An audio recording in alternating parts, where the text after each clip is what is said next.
ನಮಸ್ಕಾರ, ನಾನು ಪೃಥ್ವಿರಾಜ್ ಹಾರನಹಳ್ಳಿ. ಪ್ರಧಾನಿ ನರೇಂದ್ರ ಮೋದಿ ಇಂದು ಮನ್ ಕಿ ಬಾತ್ ಕಾರ್ಯಕ್ರಮವನ್ನು ಉದ್ದೇಶಿಸಿ ಭಾಷಣವನ್ನ ಮಾಡಲಿದ್ದಾರೆ. ಕೆಲವೇ ಕ್ಷಣದಲ್ಲಿ ಮೋದಿ ಅವರ ಮನ್ ಕಿ ಬಾತ್ ಕಾರ್ಯಕ್ರಮ ಶುರುವಾಗಲಿದ್ದು, ಮೋದಿ ಅವರು ಪ್ರಧಾನಿಯಾಗಿ 2ನೇ ಅವಧಿಗೆ ಆಯ್ಕೆಯಾದ ಬಳಿಕ ಇದು 15ನೇ ಆವೃತ್ತಿ ಆಗಿದೆ. ಮನ್ ಕಿ ಬಾತ್ ಕಾರ್ಯಕ್ರಮದಲ್ಲಿ ಮೋದಿ ಅನ್ಲಾಕ್ 4.0 ಕುರಿತು ಸೇರಿದಂತೆ ಸಾಕಷ್ಟು ವಿಚಾರಗಳ ಬಗ್ಗೆ ಮಾತನಾಡುವಂತ ಸಾಧ್ಯತೆ ಇದೆ. ಕೊರೋನಾ ತಡೆಯುವಲ್ಲಿ ಕೈಗೊಂಡಂತ ಕ್ರಮಗಳ ಬಗ್ಗೆನೂ ಕೂಡ ಮಾತನಾಡುವಂತ ಸಾಧ್ಯತೆ ಇದೆ. ಪ್ರಧಾನಮಂತ್ರಿ ನರೇಂದ್ರ ಮೋದಿ ಅವರ ಮನ್ ಕಿ ಬಾತ್ ಕಾರ್ಯಕ್ರಮ ಇನ್ನೇನು ಕೆಲವೇ ಕ್ಷಣಗಳಲ್ಲಿ ಆರಂಭವಾಗುತ್ತೆ. ಪ್ರಧಾನಮಂತ್ರಿ ನರೇಂದ್ರ ಮೋದಿ ಅವರು 2ನೇ ಅವಧಿಗೆ ಪ್ರಧಾನಮಂತ್ರಿಯಾಗಿ ಆಯ್ಕೆಯಾದ ಬಳಿಕ 15ನೇ ಆವೃತ್ತಿ ಇದು ಮನ್ ಕಿ ಬಾತ್ನು. ಯಾವಾಗಲೂ ಕೂಡ ಆ ಒಂದು ತಿಂಗಳ ಕೊನೆಯಲ್ಲಿ ಅವರು ಮಾತನಾಡ್ತಾರೆ. ಮನ್ ಕಿ ಬಾತ್ ನಲ್ಲಿ ಮಾತನಾಡುವಂಥದ್ದು ಇದು 15ನೇ ಒಂದು ಮನ್ ಕಿ ಬಾತ್ ಆಗಿದೆ 2ನೇ ಅವಧಿಯ ಸಂದರ್ಭದಲ್ಲಿ. ಸೊ ಅವ್ರು ಏನ್ ಮಾತನಾಡ್ತಾರೆ ಈ ಬಾರಿ ಅನ್ನೋದು ಸಾಕಷ್ಟು ಕುತೂಹಲಕ್ಕೆ ಎಡೆ ಮಾಡಿಕೊಟ್ಟಿದೆ. ಇನ್ನ ನಿನ್ನೆ ಅಂತೂ ನಾವು ಗಮನಿಸಬಹುದು, ಕೊರೋನಾ ವಿಶ್ವದಲ್ಲೇ ಒಂದು ದಿನದಲ್ಲಿ ಅತಿ ಹೆಚ್ಚು ರೆಕಾರ್ಡ್ ಆಗಿರುವಂತ ಒಂದು ಸಂಖ್ಯೆ ಭಾರತದಲ್ಲಿ ವರದಿಯಾಗಿದೆ. ಸೊ ಅದು ವಿಶ್ವದಲ್ಲೇ ರೆಕಾರ್ಡ್ ಆಗ್ಬಿಟ್ಟಿದೆ, ಕೊರೋನಾ ದಾಖಲೆ ಆಗಿರುವಂತದ್ದು. ಸೊ ಈಗ ಕೊರೋನಾವನ್ನ ತಡೆಗಟ್ಟುವಂತ ನಿಟ್ಟಿನಲ್ಲಿ ಯಾವ ರೀತಿಯಾಗಿ ಜನರು ಮುಂದಾಗಬೇಕು ಅನ್ನೋದ್ರ ಬಗ್ಗೆನೂ ಕೂಡ ಸಾಕಷ್ಟು ಮಾತನಾಡುವಂತ ಸಾಧ್ಯತೆ ಇರುವಂತದ್ದು. ಏನ್ ಮಾತನಾಡ್ತಾರೆ ನರೇಂದ್ರ ಮೋದಿ ಅವರು ಈ ಬಾರಿಯ ಮನ್ ಕಿ ಬಾತ್ ನಲ್ಲಿ ಅನ್ನುವ ಕುತೂಹಲಕ್ಕೆ ಇನ್ನೇನು ಕೆಲವೇ ಕ್ಷಣಗಳಲ್ಲಿ ಬ್ರೇಕ್ ಬೀಳಲಿದೆ. 68ನೇ ಬಾರಿ ಮೋದಿ ಮನ್ ಕಿ ಬಾತ್ ನಲ್ಲಿ ಮಾತನಾಡ್ತಾ ಇರುವಂತದ್ದು. ಅವರು ಮೊದಲ ಬಾರಿಗೆ ಆಯ್ಕೆಯಾದಂತ ಸಂದರ್ಭದಿಂದಲೂ ಕೂಡ ಮನ್ ಕಿ ಬಾತ್ ನಲ್ಲಿ ಮಾತಾಡ್ಕೊಂಡು ಬರ್ತಿದ್ದಾರೆ. मेरे प्यारे देशवासियों, नमस्कार। आमतौर पर ये समय उत्सव का होता है। जगह जगह मेले लगते हैं, धार्मिक पूजा पाठ होते हैं। कोरोना के संकट काल में लोगों में उमंग तो है, उत्साह भी है, लेकिन हम सबको मन को छू जाए वैसा अनुशासन भी है। बहुतेक रूप में देखा जाए तो नागरिकों में दायित्व का एहसास भी है। लोग अपना ध्यान रखते हुए, दूसरों का ध्यान रखते हुए अपने रोजमर्रा के काम भी कर रहे हैं। देश में हो रहे हर आयोजन में जिस तरह का संयम और सादगी इस बार देखी जा रही है वो अभूतपूर्व है। गणेशोत्सव भी कहीं ऑनलाइन मनाया जा रहा है तो ज्यादातर जगहों पर इस बार इको फ्रेंडली गणेश जी की प्रतिमा स्थापित की गई है। साथियों, हम बहुत बारीकी से अगर देखेंगे तो एक बात अवश्य हमारे ध्यान में आएगी। हमारे पर्व और पर्यावरण, इन दोनों के बीच एक बहुत गहरा नाता रहा है। जहां एक और हमारे पर्वों में पर्यावरण और प्रकृति के साथ सहजीवन का संदेश छिपा होता है, तो दूसरी ओर कई सारे पर्व प्रकृति की रक्षा के लिए ही मनाए जाते हैं।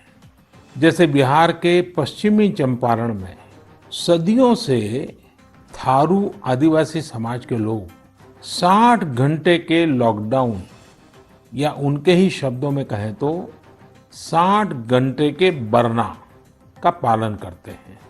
प्रकृति की रक्षा के लिए बरना को थारू समाज ने अपनी परंपरा का हिस्सा बना लिया है और सदियों से बनाया है।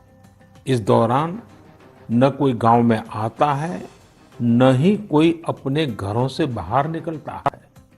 और लोग मानते हैं कि अगर वो बाहर निकले या कोई बाहर से आया तो उनके आने जाने से लोगों की रोजमर्रा की गतिविधियों से नए पेड़ पौधों को नुकसान हो सकता है। बरना की शुरुआत में भव्य तरीके से हमारे आदिवासी भाई बहन पूजा पाठ करते हैं और उसकी समाप्ति पर आदिवासी परंपरा के गीत, संगीत, नृत्य जम करके उसके कार्यक्रम भी होते हैं। साथियों, इन दिनों ओणम का पर्व भी धूमधाम से मनाया जा रहा है। ये पर्व चिनगम महीने में आता है। इस दौरान लोग कुछ नया खरीदते हैं, अपने घरों को सजाते हैं, पुक्लम बनाते हैं, ओणम सादिया का आनंद लेते हैं। तरह तरह के खेल और प्रतियोगिताएं भी होती हैं। ओणम की धूम तो आज दूर सुदूर विदेशों तक पहुंची हुई है। अमेरिका हो, यूरोप हो या खाड़ी देश हो, ओणम का उल्लास आपको हर कहीं मिल जाएगा। ओणम एक इंटरनेशनल फेस्टिवल बनता जा रहा है। साथियों, ओणम हमारी कृषि से जुड़ा हुआ पर्व है। ये हमारी ग्रामीण अर्थव्यवस्था के लिए भी एक नई शुरुआत का समय होता है। किसानों की शक्ति से ही तो हमारा जीवन, हमारा समाज चलता है। हमारे पर्व किसानों के परिश्रम से ही रंग बिरंगे बनते हैं। हमारे अन्नदाता को, किसानों की जीवनदायिनी शक्ति को वेदों में भी बहुत गौरवपूर्ण रूप से नमन किया गया है। ऋग्वेद में मंत्र है, अन्नानाम पतये नमः, अन्नानाम पतये नमः, क्षेत्राणाम पतये नमः। अर्थात अन्नदाता को नमन है, किसान को नमन है। हमारे किसानों ने कोरोना के इस कठिन परिस्थितियों में भी अपनी ताकत को साबित किया है। हमारे देश में इस की बुआई पिछले साल के मुकाबले 7% ज्यादा हुई है। धान की रुपाई इस बार लगभग 10%, दालें लगभग 5%, मोटे अनाज कोर्स सीरियल्स लगभग 3%, ऑयल सीड्स लगभग 13%, कपास लगभग 3% ज्यादा बोई गई है। मैं इसके लिए देश के किसानों को बधाई देता हूं, उनके परिश्रम को नमन करता हूं। मेरे प्यारे देशवासियों, कोरोना के इस कालखंड में देश कई मोर्चों पर एक साथ लड़ रहा है, लेकिन इसके साथ साथ कई बार मन में ये भी सवाल आता रहा कि इतने लंबे समय तक घरों में रहने के कारण मेरे छोटे छोटे बाल मित्रों का समय कैसे बीतता होगा। और इसी से मैंने गांधीनगर की चिल्ड्रन यूनिवर्सिटी, जो दुनिया में एक अलग तरह का प्रयोग है, भारत सरकार के महिला और बाल विकास मंत्रालय, शिक्षा मंत्रालय, सूक्ष्म लघु और मध्यम उद्योग मंत्रालय, इन सभी के साथ मिलकर हम बच्चों के लिए क्या कर सकते हैं, इस पर मंथन किया, चिंतन किया। मेरे लिए ये बहुत सुखद था, लाभकारी भी था, क्योंकि एक प्रकार से ये मेरे लिए भी कुछ नया जानने का, नया सीखने का अवसर बन गया। साथियों, हमारे चिंतन का विषय था खिलौने और विशेषकर भारतीय खिलौने। हमने इस बात पर मंथन किया कि भारत के बच्चों को नए नए टॉयज कैसे मिले, भारत टॉय प्रोडक्शन का बहुत बड़ा हब कैसे बने। वैसे मैं मन की बात सुन रहे बच्चों के माता पिता से क्षमा मांगता हूं, क्योंकि हो सकता है उन्हें अब ये मन की बात सुनने के बाद खिलौनों की नई नई डिमांड सुनने का शायद एक नया काम सामने आ जाएगा। साथियों, खिलौने जहां एक्टिविटी को बढ़ाने वाले होते हैं, तो खिलौने हमारी आकांक्षाओं को भी उड़ान देते हैं।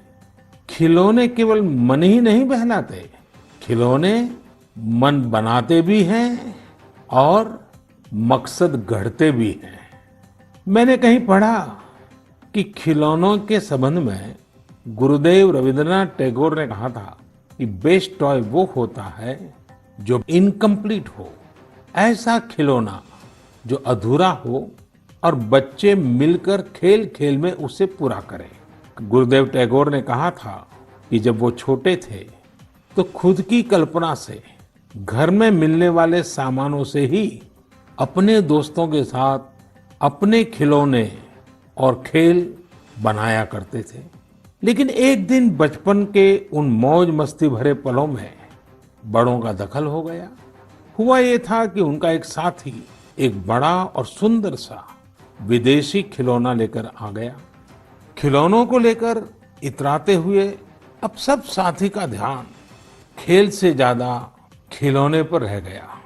हर किसी के आकर्षण का केंद्र खेल नहीं रहा, खिलौना बन गया।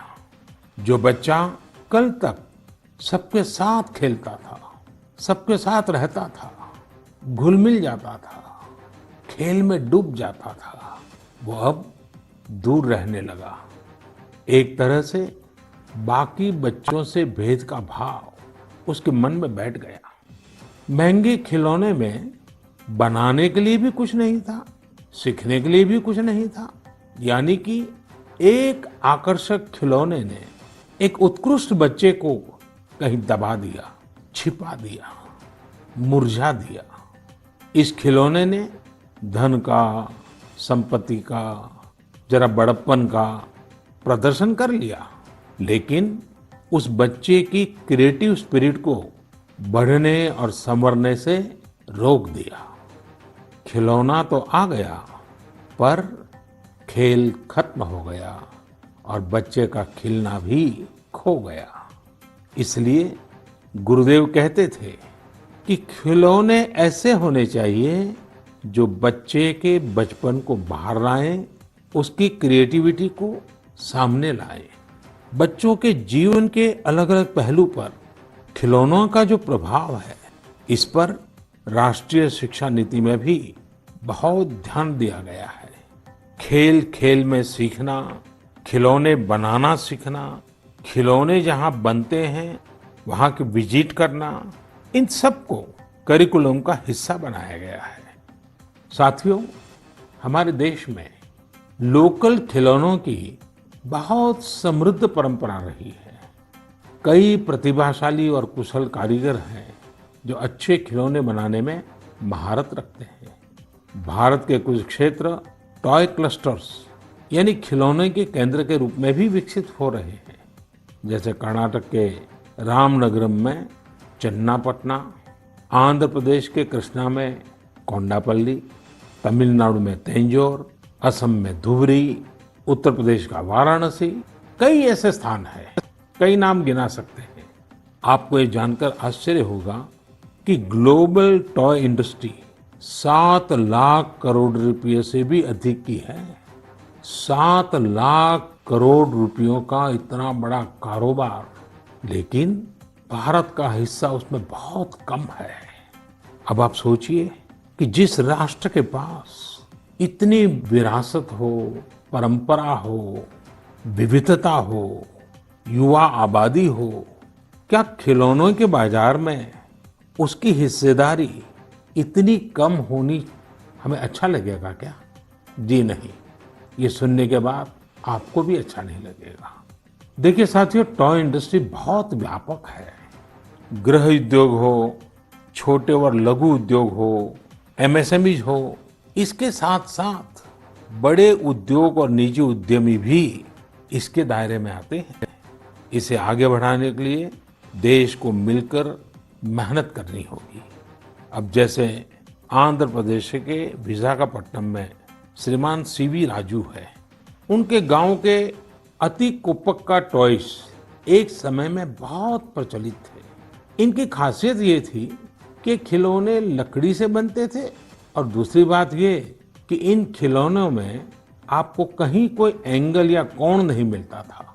ये खिलौने हर तरफ से राउंड होते थे, इसलिए बच्चों को चोट की भी गुंजाइश नहीं होती थी। सीवी राजू ने एतिकोप्पका टॉयज के लिए अब अपने गांव के कारीगरों के साथ मिलकर एक तरह से नया मूवमेंट शुरू कर दिया है। बेहतरीन क्वालिटी के एतिकोप्पका टॉयज बनाकर सीवी राजू ने स्थानीय खिलौनों की खोई हुई गरिमा को वापस ला दिया है। खिलौनों के साथ हम 2 चीजें कर सकते हैं। अपने गौरवशाली अतीत को अपने जीवन में फिर से उतार सकते हैं और अपने स्वर्णिम भविष्य को भी संवार सकते हैं। मैं अपने स्टार्टअप मित्रों को, हमारे नए उद्यमियों से कहता हूँ, टीम अप फॉर टॉयज। आइए मिलकर खिलौने बनाएं। अब सभी के लिए लोकल खिलौनों के लिए वोकल होने का समय है। आइए हम अपने युवाओं के लिए कुछ नए प्रकार के अच्छी क्वालिटी वाले खिलौने बनाते हैं। खिलौना वो हो जिसकी मौजूदगी में बचपन खिले भी, खिलखिलाए भी। हम ऐसे खिलौने बनाएं जो पर्यावरण के भी अनुकूल हो। साथियों, इसी तरह अब कंप्यूटर और स्मार्टफोन के इस जमाने में कंप्यूटर गेम्स का भी बहुत ट्रेंड है। ये गेम्स बच्चे भी खेलते हैं, बड़े भी खेलते हैं, लेकिन इनमें भी जितने गेम्स होते हैं उनकी थीम्स भी अधिकतर बाहर की ही होती है। हमारे देश में इतने आइडियाज हैं, इतने कंसेप्ट्स हैं, बहुत समृद्ध हमारा इतिहास रहा है कि हाँ, हम उन पर गेम्स बना सकते हैं। मैं देश के युवा टैलेंट से कहता हूँ, आप भारत में भी गेम्स बनाइए और भारत के भी गेम्स बनाइए। कहा भी जाता है, लेट द गेम्स बिगिन। तो चलो खेल शुरू करते हैं। साथियों, आत्मनिर्भर भारत अभियान में वर्चुअल गेम्स हो, टॉयज का सेक्टर हो, सबने बहुत महत्वपूर्ण भूमिका निभानी है और ये अवसर भी है।